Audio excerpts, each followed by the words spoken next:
अस्सलामुअलैकुम and welcome back to my YouTube channel. कैसे हैं आप सब लोग? उम्मीद है आप सब लोग ठीक ठाक होंगे, खैरियत से होंगे। So guys, I am here again with another foundation guide और ये है हमारी वीडियो का पार्ट 2। पार्ट 1 में हमने फाउंडेशन से रिलेटेड वो तमाम पॉइंट डिस्कस किए थे, वो तमाम चीजें समझी थी जिसके बाद आप किसी भी ब्रांड के मोहताज नहीं रहेंगे। और साथ ही आप फाउंडेशन का शेड, फाउंडेशन का टेक्सचर और उसके शेड को खुद एनालिसिस कर सकते हैं। तो अगर आप भी वो वीडियो देखना चाहते हैं तो मैं डिस्क्रिप्शन बॉक्स में उसका लिंक ऐड कर दूंगी, आप वहां से जाके उस वीडियो को देख सकते हैं। तो विदाउट वेस्टिंग टाइम जल्दी से वीडियो को स्टार्ट करते हैं। उससे पहले आप मेरे चैनल को सब्सक्राइब कर लें अगर आपने अभी तक नहीं किया। सबसे पहले हम डिस्कस करेंगे हम किसी भी फाउंडेशन की टाइप को किस तरह अपनी टाइप में चेंज कर सकते हैं। As I told you in my previous video कि अगर आपने पर्सनल यूज के लिए फाउंडेशन परचेज करनी है तो वो आपने अपने स्किन टाइप के अकॉर्डिंग परचेज करनी है। लेकिन अगर आप प्रोफेशनली परचेज करना चाहते हैं तो आप हमेशा फुल कवरेज फाउंडेशन ही परचेज करें, क्योंकि जनरली लोगों का यही माइंडसेट है, स्पेशली एशियन कंट्रीज में, कि जब भी आप सैलून से मेकअप करवा रहे हैं या किसी प्रोफेशनल मेकअप आर्टिस्ट से करवाएं तो आपको फुल कवरेज मेकअप चाहिए, फुल कवरेज बेस चाहिए। तो ज्यादातर यूज होने वाली फाउंडेशन जो होती है वो फुल कवरेज होती हैं, क्योंकि अगर आप प्रोफेशनल मेकअप आर्टिस्ट हैं तो आपको ये बात पता होगी कि आप फुल कवरेज फाउंडेशन को लाइट कवरेज में किस तरह चेंज कर सकते हैं। क्योंकि लाइट कवरेज फाउंडेशन वाली अवेयरनेस अभी इतनी ज्यादा नहीं है, खासतौर पे पाकिस्तान, इंडिया, बांग्लादेश, इन कंट्रीज में। तो लाइट कवरेज वाली फाउंडेशन जब आप इन्वेस्ट कर लेते हैं उनमें तो वो आपकी कम यूज होती हैं और एक्सपायर होने के बाद वो सारी इन्वेस्टमेंट आपकी जाया हो जाती है। तो आपने फुल कवरेज फाउंडेशन पे इन्वेस्ट करना है और आपको जब भी जरूरत हो लाइट कवरेज की, अगर आपके पास कोई ऐसा क्लाइंट है जो लाइट कवरेज मांग रहा है या फिर कम एज की लड़कियां होती हैं, यंग गर्ल्स होती हैं, तो उनके लिए भी लाइट कवरेज चलता है, तो आप उस फाउंडेशन को लाइट कवरेज में इजीली कन्वर्ट कर सकते हैं। वेल, ये एक ऐसी इन्फॉर्मेशन है जो पर्सनल यूज करने वालों को भी पता होनी चाहिए। समटाइम्स ऐसा होता है कि आपके पास अपनी टाइप का फाउंडेशन अवेलेबल नहीं है या आप कहीं गए हुए हैं, आपको किसी और के प्रोडक्ट्स यूज करने हैं, हाई कवरेज फाउंडेशन है, आपकी स्किन पे सूट नहीं कर रही। लेकिन अगर आपको ये ट्रिक पता है कि आपको किस तरह से हाई कवरेज फाउंडेशन को लाइट कवरेज बनाना है या लाइट कवरेज को हाई कवरेज बनाना है, तो ये आपके लिए प्लस पॉइंट हो जाए।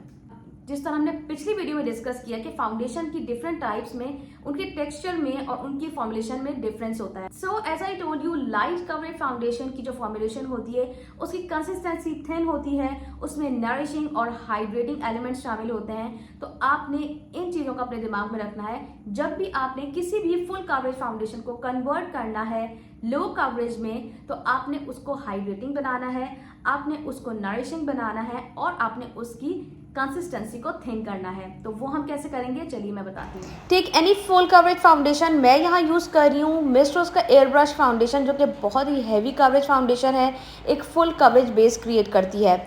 इसको थिन करने के लिए और हाइड्रेटिंग बनाने के लिए हम इसमें ऐड करेंगे मॉइस्चराइज़र। मॉइस्चराइज़र की क्वांटिटी आप अपनी ज़रूरत के मुताबिक ऐड कर सकते हैं। जितना ज़्यादा आपको थिन करना है उतना ज़्यादा आप इसमें मॉइस्चराइज़र ऐड कर सकते हैं।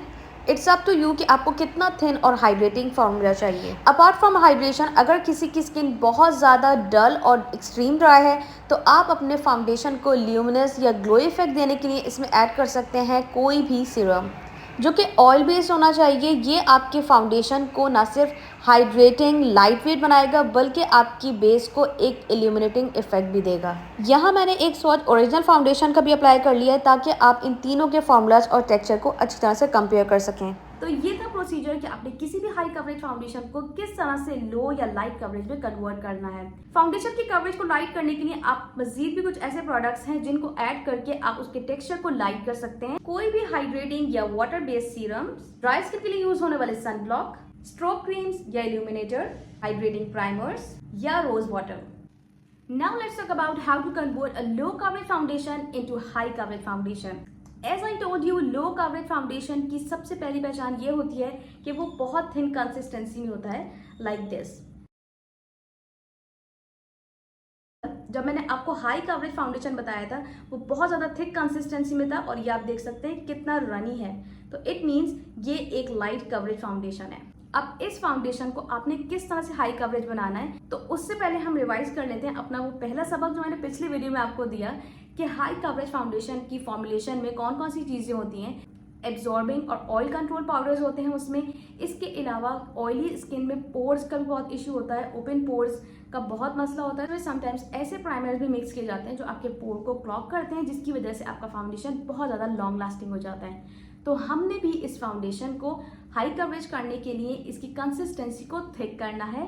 और वो हम कैसे करेंगे, उसके लिए हमें चाहिए इस तरह के लूज पाउडर्स या पाउडर फाउंडेशंस। आप इसके लिए ट्रांसलूसेंट पाउडर्स भी ले सकते हैं और आप किसी भी शेड का फाउंडेशन भी ले सकते हैं। ये सारी चीजें बहुत ज्यादा डीप हो जाएंगी। शेड्स किस तरह से हम बना सकते हैं इसके बारे में हम आगे कभी बात करेंगे, लेकिन अभी फाउंडेशन की कवरेज को कैसे चेंज करना है हम इस पे फोकस करते हैं।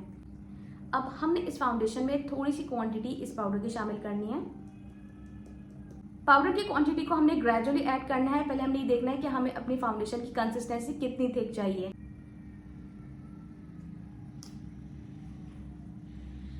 यहाँ आप देख सकते हैं फाउंडेशन की कंसिस्टेंसी। अब इसकी कवरेज चेक कर लेते हैं। यहाँ आप देख सकते हैं कि फाउंडेशन की कंसिस्टेंसी में काफी हद तक फर्क आया है। इसी के साथ मैं ओरिजिनल फाउंडेशन का स्वॉच भी अप्लाई कर रही हूँ और आप देख सकते हैं कि डिफरेंस कितना विजिबल है। ये फाउंडेशन थिक होने के साथ साथ मैट फिनिश भी बन गई है। इसके अलावा अगर स्किन पे ओपन पोर्स का इशू है तो आप इस फाउंडेशन में इस तरह के पोर फिलिंग या मैटिफाइंग प्राइमर्स भी ऐड कर सकते हैं। यहाँ आपने शेड पे बिल्कुल भी फोकस नहीं करना है, यहाँ आपने फोकस करना है इसके टेक्सचर पे, इसकी कंसिस्टेंसी पे। ये था हमारा लाइट कवरेज फाउंडेशन। उसमें हमने पाउडर फाउंडेशन या आप कह सकते हैं लूज पाउडर मिला के उसकी कवरेज को थोड़ा हाई किया था और उसको मजीद हाई कवरेज और लॉन्ग लास्टिंग बनाने के लिए जब हमने प्राइमर मिलाया तो उसके टेक्सचर में इतना ज्यादा डिफरेंस आ गया। Skin prep is the main की ऑफ फ्लॉलेस बेस। कितना भी अच्छा प्रोडक्ट यूज कर ले, कोई भी प्रो टेक्निक यूज कर ले, जब तक स्किन प्रेप अच्छा नहीं है आपको बेस फ्लॉलेस नहीं मिल सकती। प्लस स्किन कंडीशन भी बहुत मैटर करती है। लाइक आपने सालों लगा के अपने स्किन को बर्बाद कर लिया है और मेकअप करवाने के लिए जाएं सैलून, या फिर आप खुद मेकअप कर रहे हो और आप ये सोचे कि मेकअप करने के बाद हम बहुत महंगे और अच्छे सैलून में आ गए हैं, या हमने बहुत अच्छे और महंगे प्रोडक्ट्स बाय कर लिए हैं, वो हम यूज़ कर रहे हैं तो हमारा मेकअप बहुत ज़्यादा फ्लॉलेस हो जाएगा, हमारे स्किन का टेक्सचर बिल्कुल गायब हो जाएगा, बहुत ही फिल्टर लाइक मेकअप हो जाएगा, तो इट्स इम्पॉसिबल। तो ये बात आपने अपने दिमाग में बिठा लेनी है कि ऐसा कोई जादू नहीं है, ऐसा कोई मेकअप प्रोडक्ट नहीं है जो आपकी स्किन की कंडीशन को, उसके टेक्सचर को सेट कर दे। अगर आपकी स्किन खराब है तो स्किन प्रेप भी आपकी स्किन पे 20 to 30% वर्क करेगा। स्किन प्रेप के लिए आपने CTMP के रूल को रट लेना है, लाइक क्लेंजिंग, टोनर, मॉइस्चराइजर और प्राइमर। मेकअप करने से पहले क्लेंजिंग जरूर किया करें, चाहे 2 से 3 मिनट ही क्यों ना हो। क्लेंजिंग स्किन की कंडीशन को एक क्लीन कैनवस की तरह कर देती है। आपकी स्किन में मौजूद जो भी डर्ट है, जो भी इम्प्योरिटीज हैं, उसको रिमूव कर देती है और जितनी क्लीन और साफ स्किन होगी आपका मेकअप उतनी ही देर तक लास्ट करेगा।